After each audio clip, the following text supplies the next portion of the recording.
n'ai que toi, Seigneur.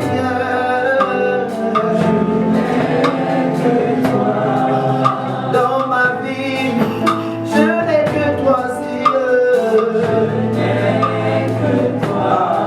Je n'ai que toi, Seigneur. Dans ma famille, Seigneur, je n'ai que toi, Jésus. Oh. Dans ma vie, je n'ai que toi, Seigneur. Je n'ai que toi, Seigneur.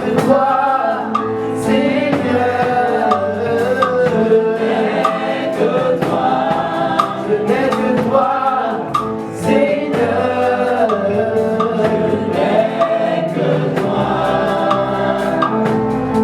Amen, amen. Merci d'être disponible.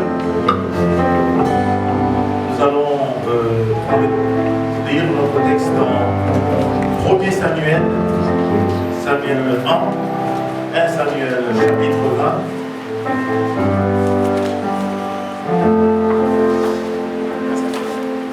1. 1 Samuel chapitre 20, nous lirons à partir du verset 25 jusqu'au verset 33. Amen, amen. Que ce soit merci.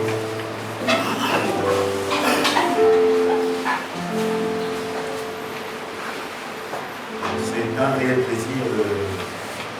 J'aime toujours, dans l'église, on est des scribes. C'est important d'avoir des scribes.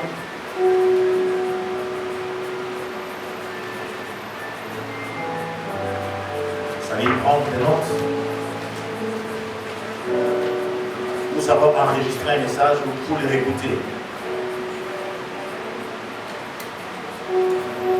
Je l'ai dit pourquoi.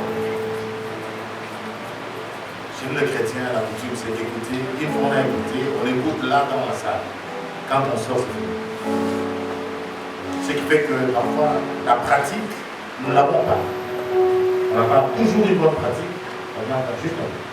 On n'a pas une bonne pratique de la parole parce qu'on n'a pas le temps de réécouter ou de marcher dans cette parole qu'on écoute. Alors le thème d'aujourd'hui c'est un peu atypique. Vous écrivez, vous savez bien écrire. Être toujours présent et absent par révélation. Être toujours présent et absent par révélation.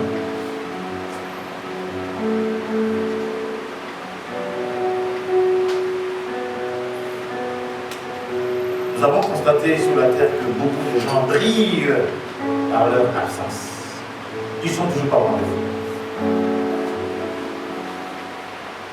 Or, tout se fait dans les croisements, dans les rencontres, dans les rendez-vous.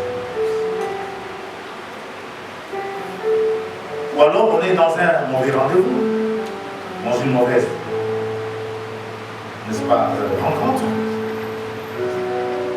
Et ainsi, les choses se compliquent. J'ai entendu des penseurs de ce monde dire il faut être au bon endroit et au bon moment, n'est-ce pas? Vous avez bien entendu. Et vous allez voir le jour que vous serez au bon endroit, au bon moment, vous allez sourire. Ah, mais c'est pas plus. Mais tout, c'est comme si tout s'est bien ordonné, calé. Alors parlons de ces choses.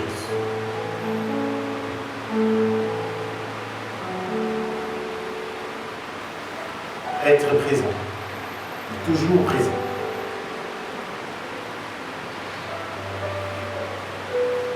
Être présent où? Et absent comment? Et on dit une absence, pas d'ordinaire, mais une absence par révélation. En fait, si je suis absent, c'est par révélation.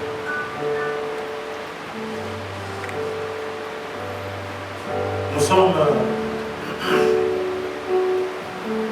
à quelques jours pour terminer le mois de janvier. Cependant, nous allons fixer les choses au clair. Jeter les jalons. Caler le pied pour un bon départ. Mais il faut ces choses, il faut qu'on le dise.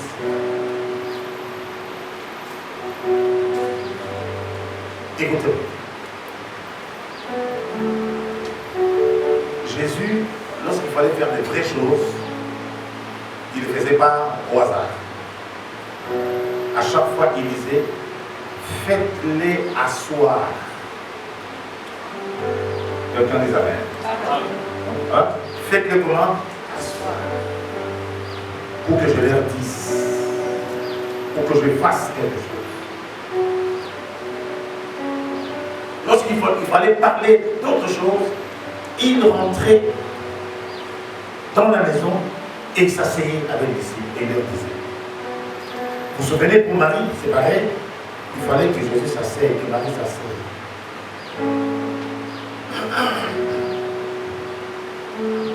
Et donc il est temps pour nous de demander à l'Église de s'asseoir d'abord et d'écouter.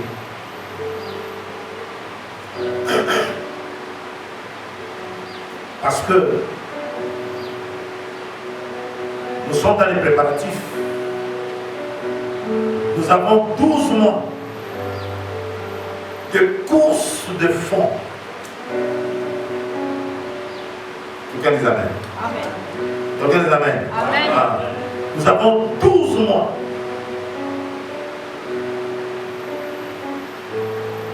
de course de fond et 12 mois d'attaque des signes des zodiaques.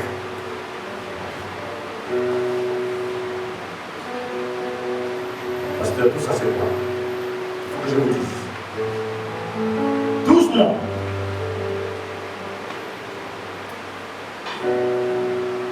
Est-ce que nous allons arriver jusqu'au bout ou certains vont s'arrêter? Vous voyez toujours la course, n'est-ce pas, de fond. Il y a ceux qui commencent, qui démarrent très bien, et qui s'estompent. Alors, on va demander à l'Église de s'asseoir pendant 3 jours pour être équipés pour la course. Quelqu'un dit amen. Il y a des stratégies, il y a des techniques pour ne pas s'essouffler. Amen, amen. C'est pourquoi on a besoin du coach. Je suis le coach en second. Le premier coach c'est Jésus. Amen. On doit coacher l'Église à gagner cette course 2024.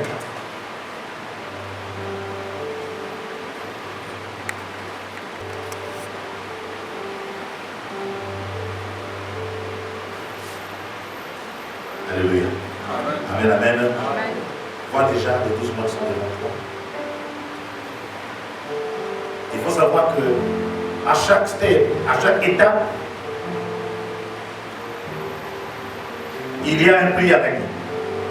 Quelqu'un dit amen. Amen. À chaque étape.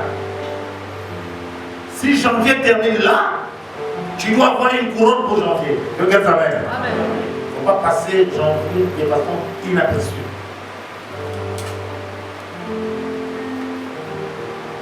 C'est pourquoi nous allons prendre 3 jours. Nous allons nous asseoir.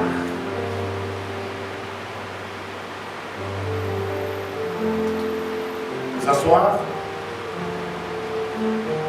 pour donner l'essentiel, la stratégie, la technique, pour la technicité, pour pouvoir aborder l'année avec sérénité.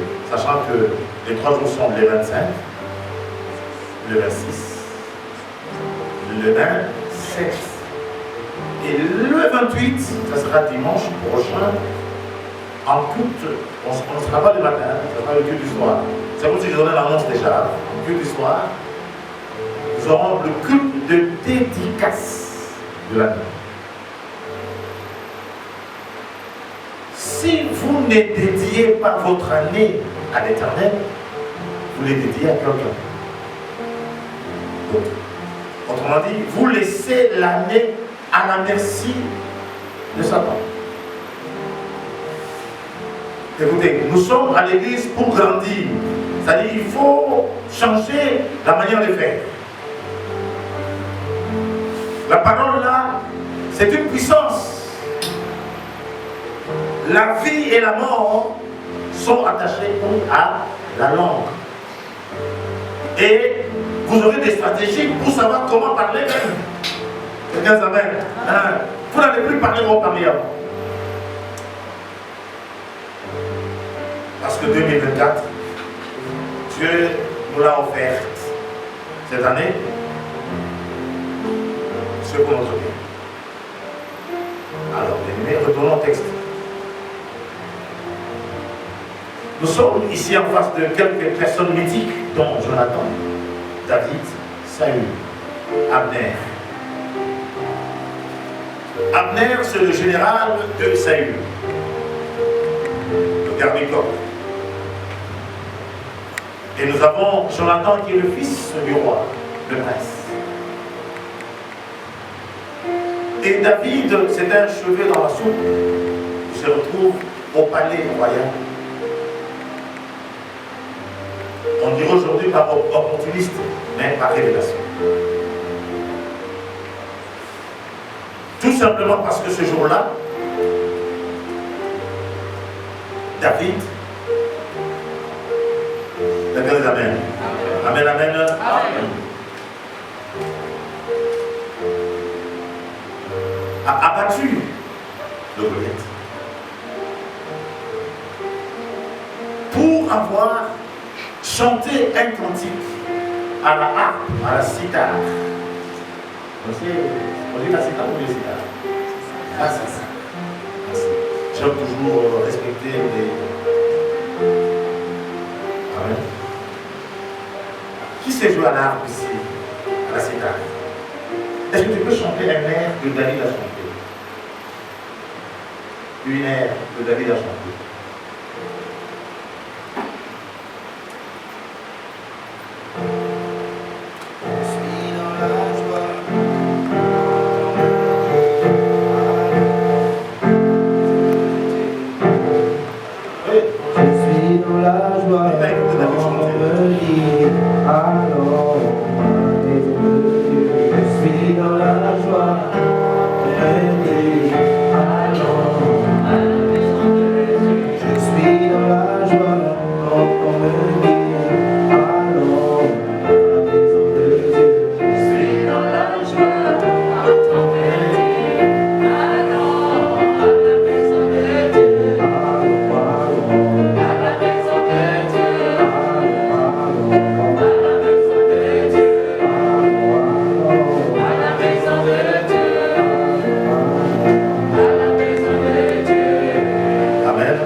Vous n'avez rien.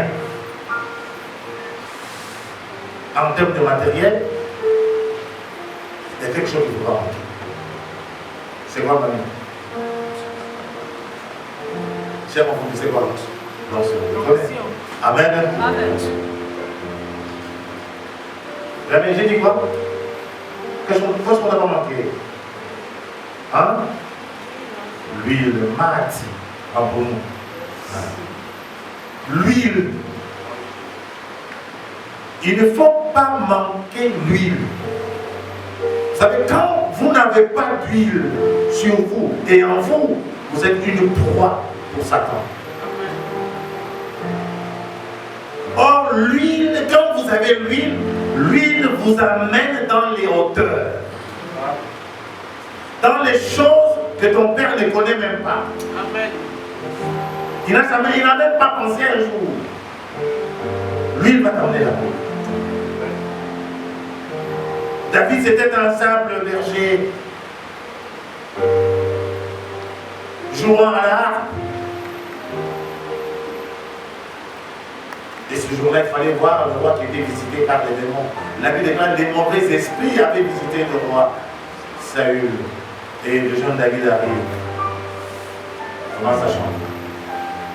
Un cantique. Le cantique, ça passe jamais le jamais. Le son, c'est comme ça. Tu peux te rappeler? Psaume 142. Oui, 142. Ça va arriver. Amen, amen. Elle a commencé à chanter, chanter, chanter. Quand il chantait, le cantique de l'Éternel, le cantique était loin, accompagné d'onction. Et boum, sur l'esprit de Saül, et les mauvais esprits qui étaient sur lui étaient partis. Quelle inspiration. Quelle ordre. Amen, amen.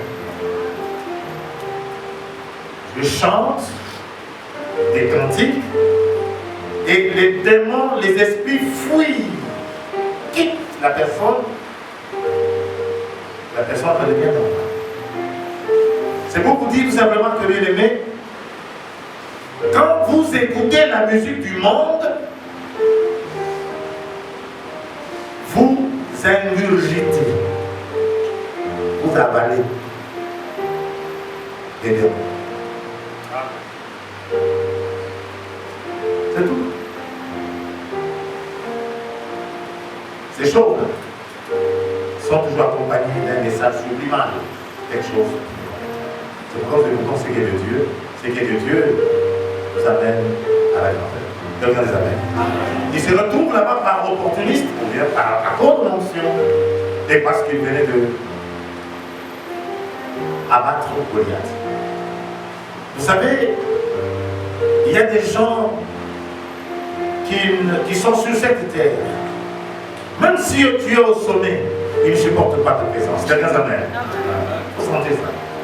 Même s'il a 10 000, toi tu n'as que 1000. Alors tes 1000 là valent plus que les 10 000 qu'il a. Il te combat, tu n'as rien de grand, juste le peu que tu es, il te combat. Parlons-en.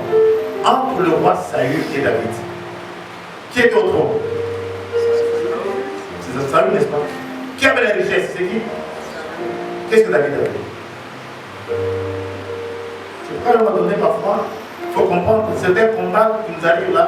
C'est pas parce que tu dis, qu'est-ce que j'ai fait? Pourquoi tout ça? Non, il y a quelque chose qu'on veut combattre, qu'on veut éteindre en toi. C'est cette flamme-là, cette huile qui est en toi, qu'on ne veut pas parce que ça dérange. Quelqu'un s'appelle, ça dérange. Et c'est comme ça. Le roi organise un grand festin. Un grand festin. À l'honneur de tout le monde. Il dit, mais non, on va honorer le jeune David. Donc, à sa droite, Abner, à sa gauche, c'était Jonathan, et David devait s'asseoir aussi sur la même table. C'est comme ça que, par révélation, David dit, il n'est pas bon que je sois à la table. Il s'entend avec Jonathan. Son ami, je ne sais pas si cette amitié existe encore sur cette terre.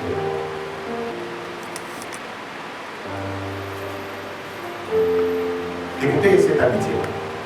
L'amour de Jonathan envers David était un amour qui dépasse l'amour qu'on a envers la femme. Or, l'amour qu'on a envers la femme, c'est après l'amour de Dieu, c'est celui-là. C'est pas ma famille. L'homme peut mourir après sa femme, n'est-ce pas? Comme la femme. Mais leur amour était au-delà.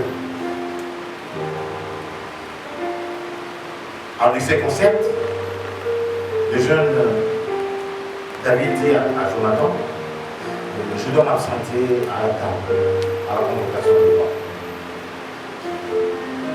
Comment on va faire? C'est lui-même qui trouve une stratégie. Il faut dire, vous savez, j'ai ma famille, je dois visiter ma famille, nous avons une retraite, nous avons une rencontre de famille, je pars. Essaie de plaider le roi, qu'il sache que moi je suis parti. Voir ma famille. Et Jonathan dit à David, va te cacher à côté d'une pierre.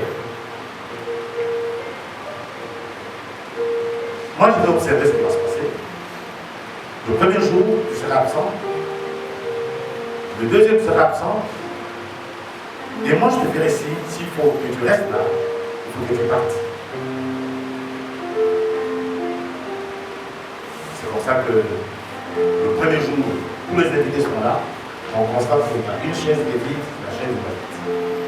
Il pose la question à son... Bon, il a même posé la question. Je dis, bon, qu'est-ce qui se passe, mon? Il se dit peut-être, vous savez, en Israël, lorsqu'on est impur, on s'abstient de se présenter. Certainement, il est impur quand il n'est pas venu. Le second jour, David est toujours absent. Donc il appelle, il reste un jour. Il dit, mais Jonathan, où est le fils d'Isaïe? Mon cher papa, il avait une obligation dans sa famille. Il m'a demandé d'aller voir ses parents. C'est pourquoi je lui ai autorisé, il a demandé une permission. Je suis le prince. J'ai autorisé qu'il aille. Le père se met en colère tout de suite. Il dit, toi tu n'es pas intelligent. Tu ne sais pas que tant que cet enfant sera à nos côtés, cet enfant, il n'y a ni sécurité, même ton trône, la royauté est menacée. Il est où? Il est parti voir sa famille. Le père frappe sur le fils. Et il prend son épée, il dirige vers la place de David. Il a compris que le père a décidé de mettre la main à il doit mourir. Allez, va le chercher. Stop. C'était donné quelques consignes. Si je lance, les flèches tombent en deçà avant la pierre, c'est bon. Si les flèches tombent au-delà de la pierre, c'est que c'est dangereux, il faut partir. Il a pris, il a lancé la deuxième, troisième flèche tombée au-delà. David a porté le message. Là, c'est le message de mort. C'est pour que Dieu. Mais ils se sont d'abord embrassés les deux. Et Jonathan dit, je sais que moi, je meurs à ta place. Mais souviens-toi quand même de ma progéniture, ma descendance. Le Père n'est pas à moins intelligent avec toi. Il cherche ta mort. Tu dois partir d'ici. Elle est partie. Amen, amen. Retournez. La suite. On verra plus tard. Mais il n'est pas pour le même jour. Amen. Comprenez ici l'absence de David à cet assemblement, à ce rassemblement, à cette fête. C'était une absence motivée par la révélation. Quelqu'un dit amen. C'est pourquoi il est absent. C'est pour vous dire, bien aimé, on n'est pas toujours obligé d'être présent à toutes les convocations, à toutes les manifestations, à toutes les fêtes. Quelqu'un dit amen. 2024, il faut avoir un esprit ouvert, un esprit de révélation pour savoir s'il faut aller ou pas.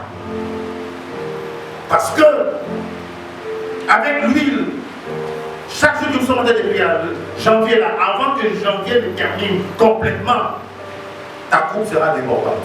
Quelqu'un s'appelle. Et cette huile va gêner le monde ténèbre. Ça va gêner les gens de ce monde. David n'avait rien que sa cithare.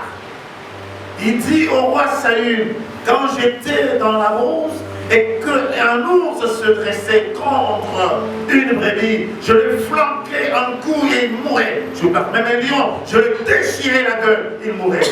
Quand Saül regarde le petit qui parle, ce n'est pas possible. C'est un circoncis, je vais l'abattre. Un homme de 3 mètres. Et il l'a fait. Mais le comble de malheur, c'est quoi? Quelqu'un des Amen. C'est tout ce que les femmes disaient. 10 000 pour David et 1000 pour qui? Saül. Alléluia. Amen, amen. Des jours qu'on dira dans ta vie. Ah, petit, t'as pas ton prénom. Kevin, n'est-ce pas? Tu as combien de frères? Avant toi? 2. L'aîné s'appelle comment? Hein? Ken. Un exemple. La tante arrive. Kevin là, il est plus que tous ses frères. Ce que je vois en lui, il sera la tête. Je pense que ça va créer la joie pour moi. Alléluia, ça crée des problèmes. Non seulement on le dit, mais on peut le voir et on peut le sentir. Quand on sent que ce garçon ou cette fille est en train d'exceller, de monter, le monde des ténèbres ne sera jamais d'accord. Alléluia. C'est pour te dire, bien-aimé, 2024, il faut être absent quand il faut l'être. Et par révélation. Tu n'es pas obligé à répondre à toutes les cérémonies de votre famille. Tu n'es pas obligé à répondre à toutes les rencontres, toutes les cérémonies, toutes les organisations. Tu n'es pas obligé. Ça a toujours été pendant les fêtes que les enfants de Dieu sont comment? Tu veux chanter mon? Tu as encore la note de la chanson. Ça a toujours.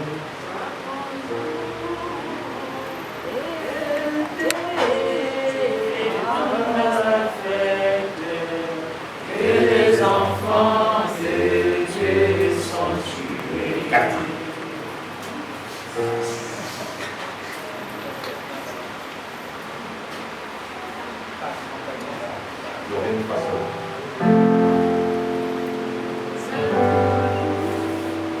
Chantez, non?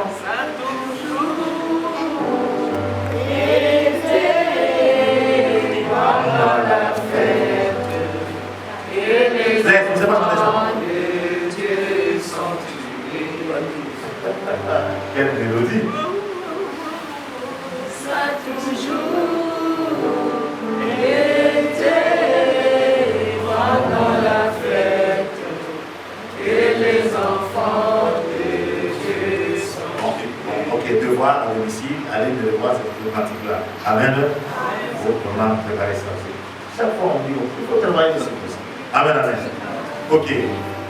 Les moments des fêtes, c'est des moments de joie, des moments où on perd toujours le contrôle. C'est des moments où l'ennemi passe et il abat. Et c'est une grande cérémonie, le roi organise.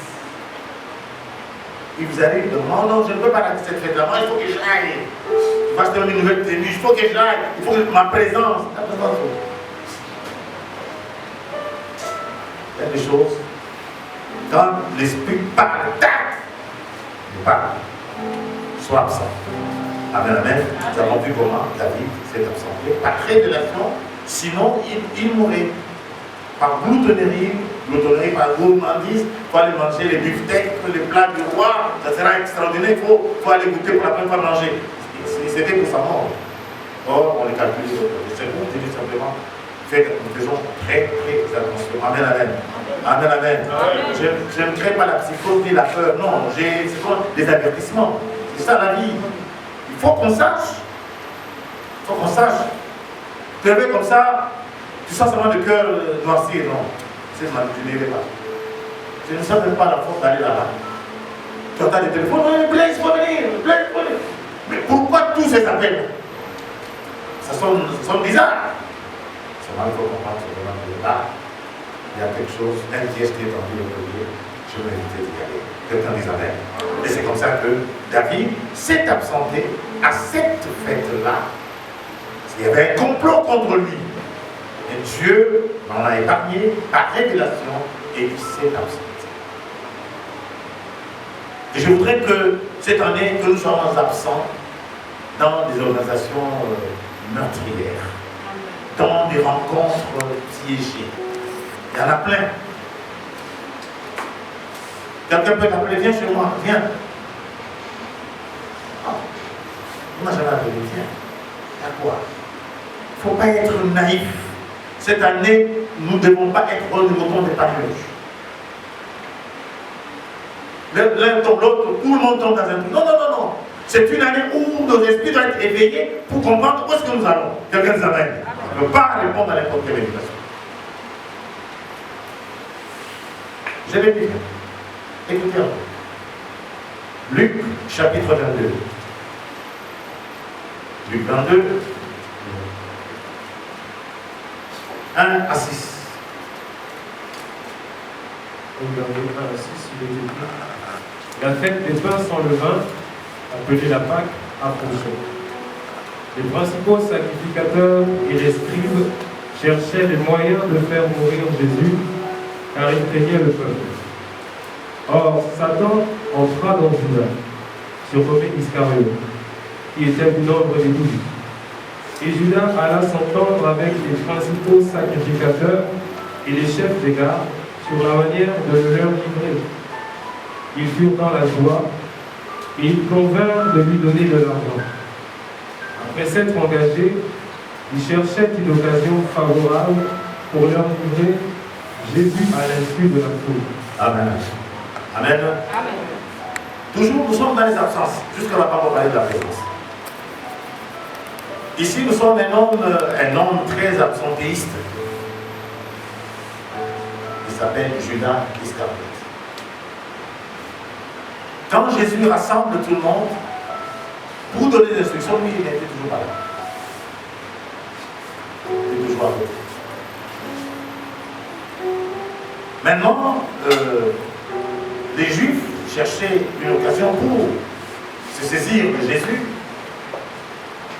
pour l'amener à la mort. Mais ils ont trouvé un monsieur qui était favorable. C'est pourquoi à un moment donné, bien aimé, il faut travailler sur ton identité. Il faut travailler sur ton comportement. Il y a certaines choses qui nous prédisposent au mal. Et Jésus est venu pour redresser, changer nos vies. Quelqu'un les amène. Il avait une prédisposition, c'était un homme cupide, avare, égoïste. Il aimait trop l'argent. Parmi eux tous, il y a quelqu'un qui garde même l'argent.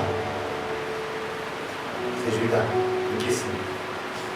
Vous allez voir dans d'autres versions, quand Jésus parle, les gens ne comprenaient pas, les gens pensaient que Jésus disait qu'il a acheté de quoi manger. Non. C'était quelqu'un qui était prédisposé à la trahison. Dis dans ton cœur, Seigneur, que je ne trahisse pas. Amen. Il ne faut pas trahir. C'est comme ça que quand on est absent au rendez-vous divin, on est présent dans un autre rendez-vous. Tout de suite. Quand tu manques la communion des saints, tu es dans la communion des démons. En fait, c'est comme ça. Dans la vie, il faut être soit chaud, soit froid. Quand on est tiède, on est comment? Vomi. C'est pourquoi il faut toujours lever une option. Quand on est chrétien, on le reste. Sinon, si tu es comme ça, tantôt tu es ici, tantôt tu es là-bas, tu cloches à gauche, tu cloches à droite, ça ne marche pas. Et tu es l'élément prédisposé à tout, à la trahison. Et c'est comme ça que ce monsieur qui aimait tellement l'argent, qui avait une mauvaise prédisposition, allait parce qu'il était toujours absent. Il n'écoutait pas les instructions du maître. C'est pour dire simplement, lorsque nous sommes dans l'assemblée, lorsque le Seigneur nous convie, nous appelle, toutes les absences que nous enregistrons, Seigneur, on enregistre toujours les absences dans sa présence. C'est préjudiciable. C'est-à-dire que ces absences jouent contre nous. Toujours contre nous. Mais écoutez, quelle absence? Il y a deux choses. La Bible dit que celui qui ne travaille pas fasse quoi? Je reprends. Que celui qui ne travaille pas ne fasse pas quoi? Ne mange pas non plus. Donc si tu ne travailles pas, tu n'as pas le droit de manger. Donc le travail est l'activité principale de l'homme. Tout autre être humain.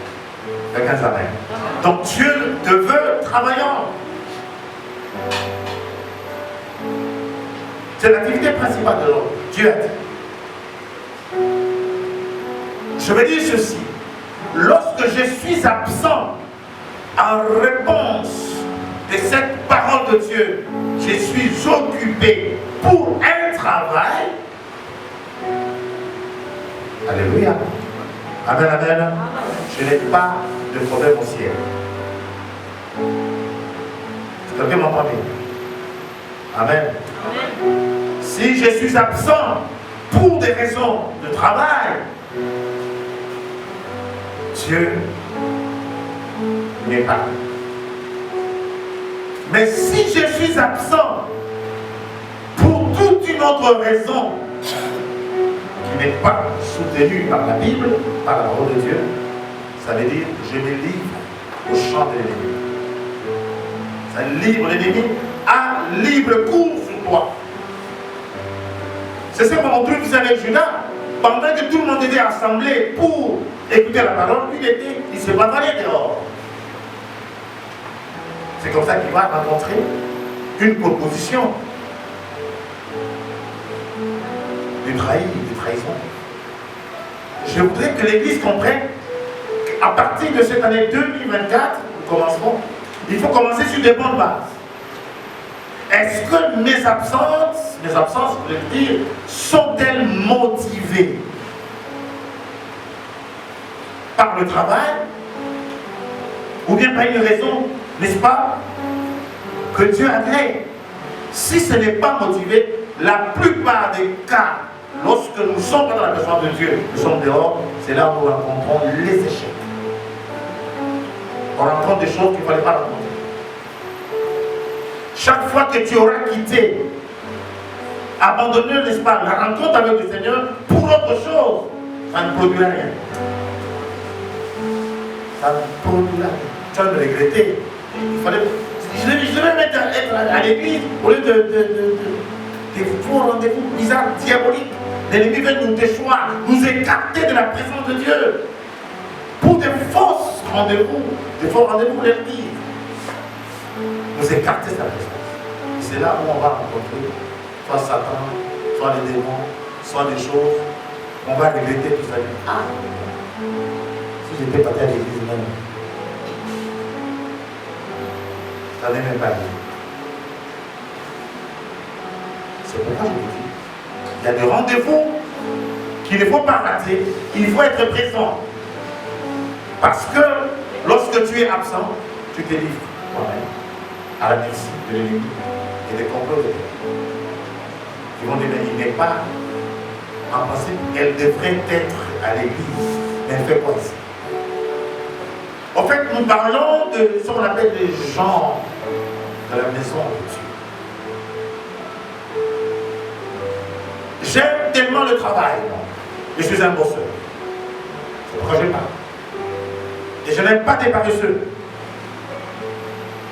Je n'aime pas les paresseux dans sa maison.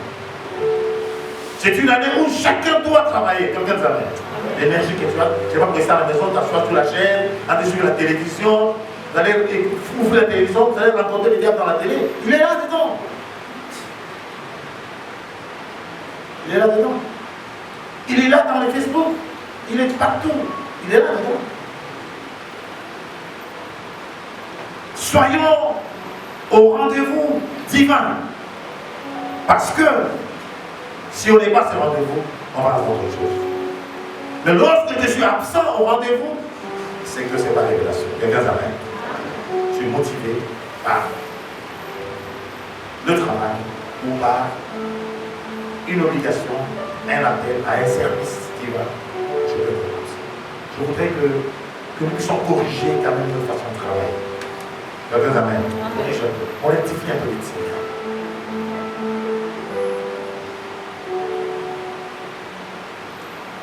Cette année, ce sera une année où chacun est présent, doit être présent